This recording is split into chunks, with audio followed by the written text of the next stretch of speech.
What's going down, Nerd Nation? It's your man, Pro Diggy, and in today's video, we're going to be kind of going over the basics of vaping. So it's kind of a beginner's guide for those of you that maybe aren't really sure what vaping is, or you kind of know, but there's a lot of information that you don't understand. So I'm going to give like a basic 101 on vaping. So first thing is, what is vaping? Well, the actual definition of vaping is the act of inhaling and exhaling the water vapor produced by an electric device called a vaporizer or e-cigarette. Well, what does that even mean? Basically, a battery operated device sends an electric current to an atomizer or coil section of the vape, which in turn heats the coil to the point where the e-liquid or e-juice will boil and turn into a vapor that can be inhaled and then exhaled. So that's the definition of vaping. So the next question is, why vape? Well, the majority of vapors are people that either smoke cigarettes or used to smoke cigarettes, like me. The main purpose of vaping is to be able to ingest the nicotine without having all the other harmful side effects of smoking. Now, vaping has actually been proven to be at least 95% better for your health than smoking traditional cigarettes. Also, there's no bad smell, no ashes, or accidentally burning a hole in your couch or your clothing like when you smoke cigarettes. But you don't have to be a smoker or an ex-smoker to vape. They have zero nicotine e-juice or e-liquid, so you can actually just vape for the flavor and the clouds if you like it. So the next thing I'm going to do is I'm going to go over some of the parts or devices or equipment that is actually required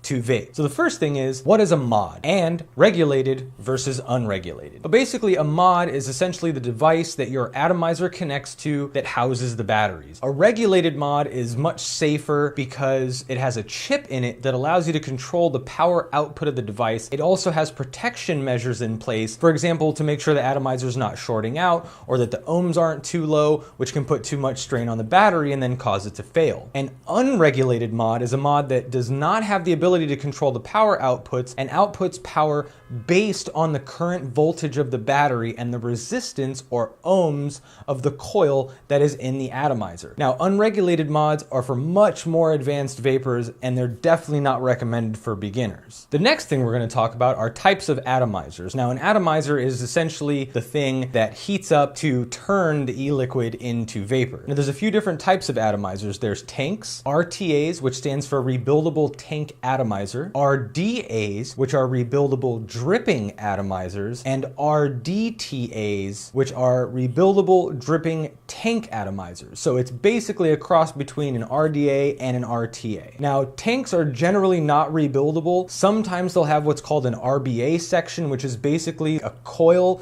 that you can kind of take apart and rebuild. They're essentially made for pre-built coils that are manufactured by the same company for that particular tank. RTAs are a tank, but do not have the ability to install pre-made coils, and you have to coil it, wick it, and everything on your own. Now, RDAs are basically the same premise as an RTA, with the exception that there is no tank. You basically have to keep removing the cap, you put juice on the wicks, put the cap back on, and then you can vape. Now, a lot of them do have a very small juice well, but they don't hold very much liquid. rdtas are basically a hybrid of RTAs and RDAs. RDA on the top with a very small tank on the bottom, which allows the flavor of an RDA, but being able to hold more liquid, so you're not required to drip from the top all the time. Instead, the wicks go down into that little tank and they're saturated with liquid. Okay, so I'd actually like to show you a few different types of the atomizers that I was talking about. Now, this right here, this is a tank. With a tank, it's got pre-built coils that are made by the manufacturer to fit that specific tank. This right here is the coil. I'm gonna go ahead and take the coil out for you so you can take a look at it. Here it is. It's encased in this stainless steel housing, and it's already got the coils, the cotton, everything right there. So all you would do is you just screw it into the base section of the tank like so. Take your top section of your tank and you just screw it right on.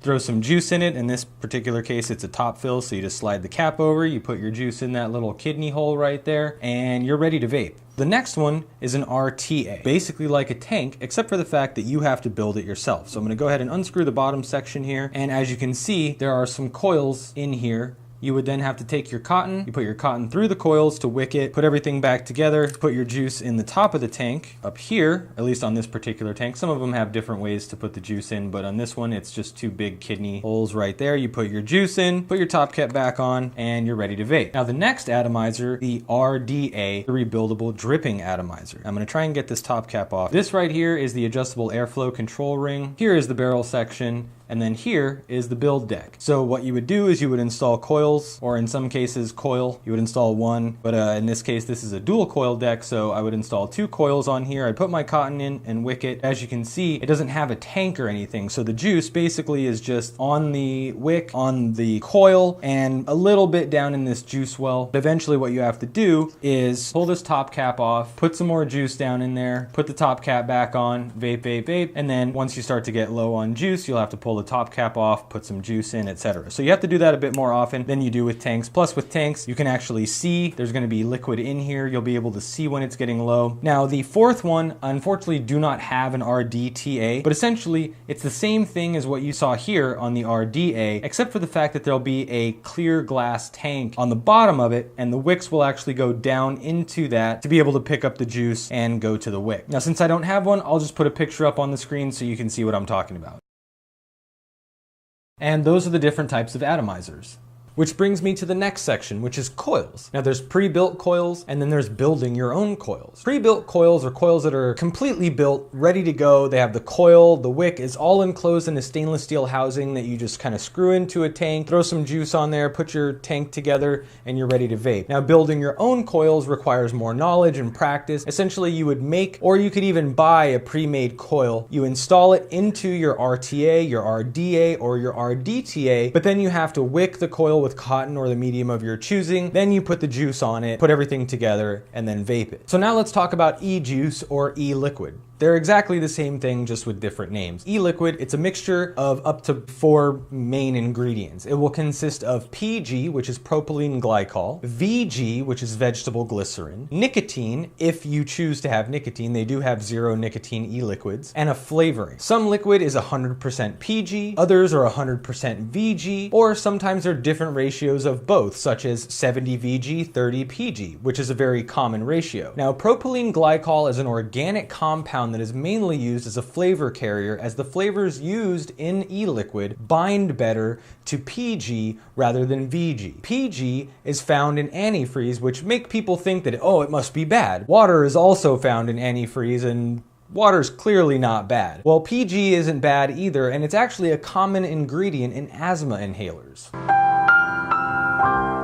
Now, vegetable glycerin is another organic compound that's actually used in food products and has a naturally sweet taste to it. The flavorings are food-grade flavors and are deemed safe to ingest by the FDA. Nicotine in e-liquid is almost 100% pure and is extracted from tobacco leaves in an FDA-approved laboratory. An e-liquid or an e-juice is just a blend of up to those 4 things. Sometimes it's 100% PG with some flavoring and some nicotine, or without nicotine. Sometimes it's all VG with some flavoring and some nicotine, or without nicotine. Or again, sometimes it's a blend of all 3 or 4. So now I kind of want to get into the last portion of this, which is the benefits of vaping. Now there's major health benefits to vaping instead of smoking cigarettes. Obviously, a recent study showed that vaping is at least 95% safer than smoking traditional cigarettes. You can breathe deeper and easier. You won't run out of breath as fast. Your risk of heart attack actually decreases by 50%, and you'll be obviously much less likely to get lung cancer. Now, aside from the health benefits, there's also other benefits to quitting smoking and switching to vaping. You and the things around you and your clothes won't smell gross. Your sense of taste and smell are far more powerful when you're not a smoker. You don't have embers that can fall off and burn you or burn your clothes or your furniture. Vaping is simply a much better alternative to smoking for a ton of reasons. It would be best to not smoke nor vape, but if you have to pick one, and vaping is clearly the better choice. So this has just kind of been, like I said, a very basic rundown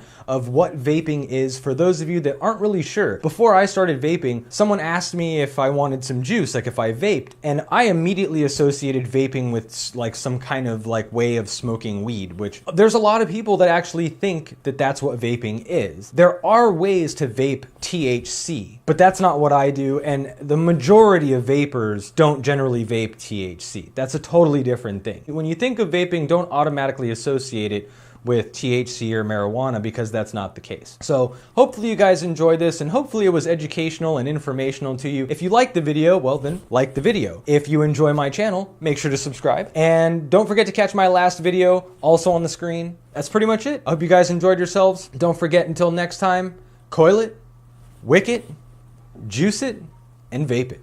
I'm out.